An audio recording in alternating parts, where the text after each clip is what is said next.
In this video we're going to look at deponent verbs. Now the basic rule for deponent verbs is that they look passive but they translate active.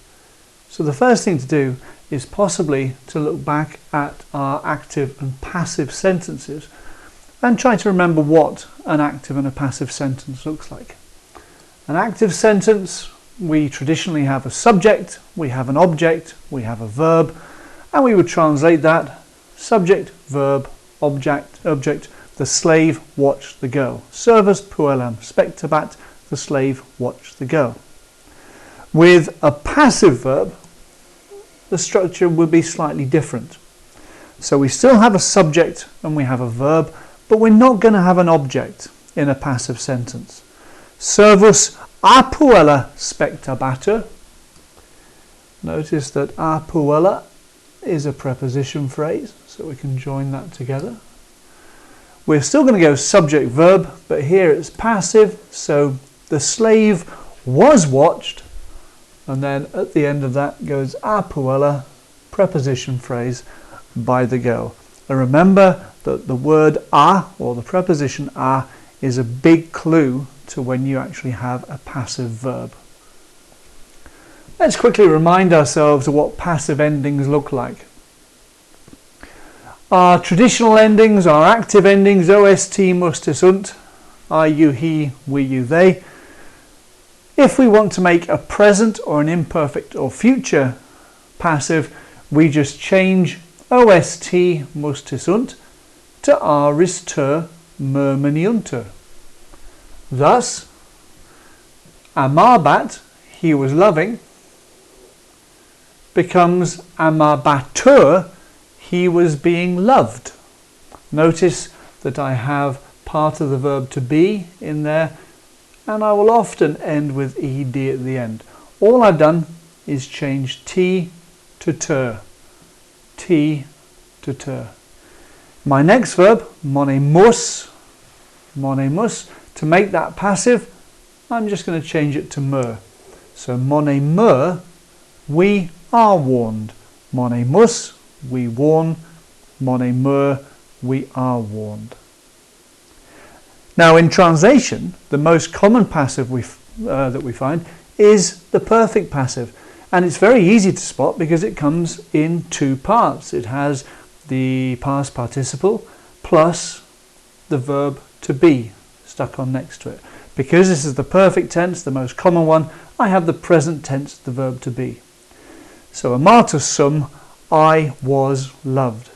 So with this verb, amavit, he loved, if I want to make that passive, then that's going to look like amatus est, he was loved. So amatus est, it's in two parts, and sumes est, that's going to be he.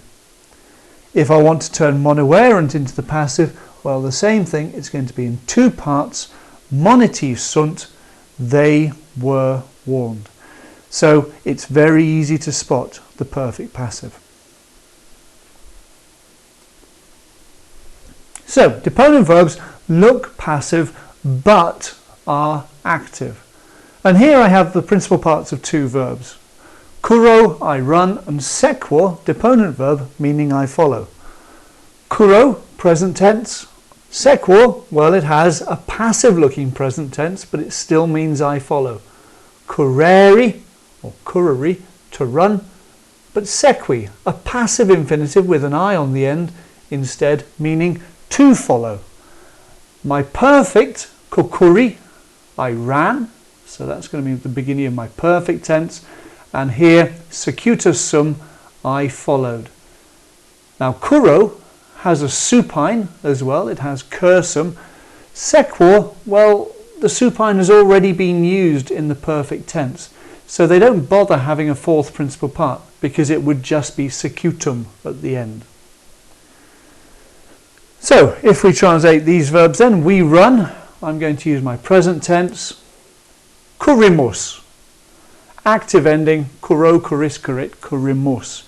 If I want we follow, well, I'm just going to use a passive ending instead. So sequimer was my passive we.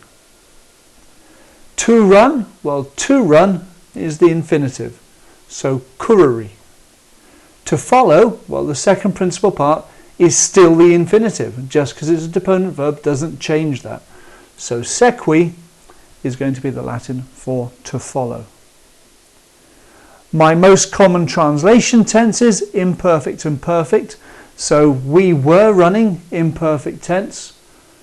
Curre vamos, ba in the middle because it's imperfect, and then mus for we. Sequo, exactly the same rules. So seque ba, but it's going to have a passive ending, seque bamur.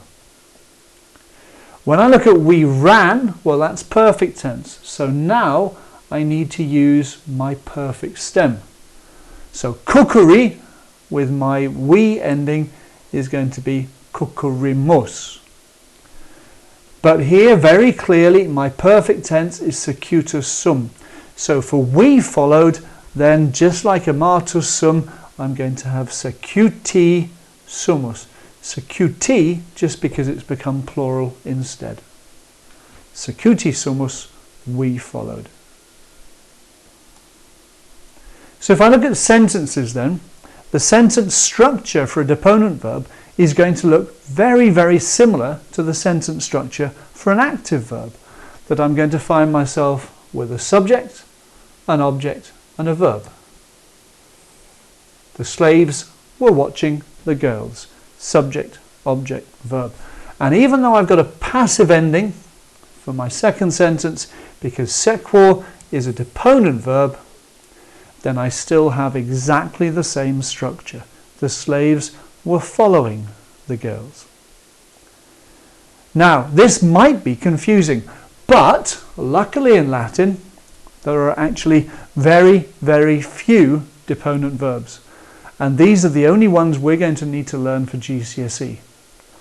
Notice, please, that 4 of them in the middle are all compounds of the verb gredior, meaning go. So e means out of, so e gredior, I go out, in gredior, go in, pro gredior, go forward, re gredior, go back. Also notice the number of English words that you can make from these.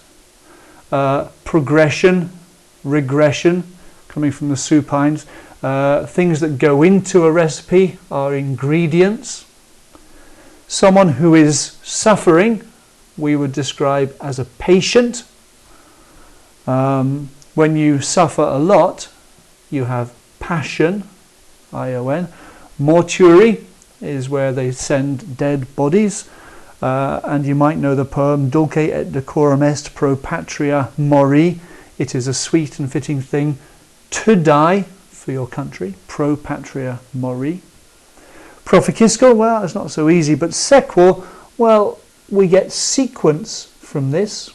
Also consequence. A consequence is something that follows from an action. But also we get words like persecution. So when you are followed excessively, you are persecuted.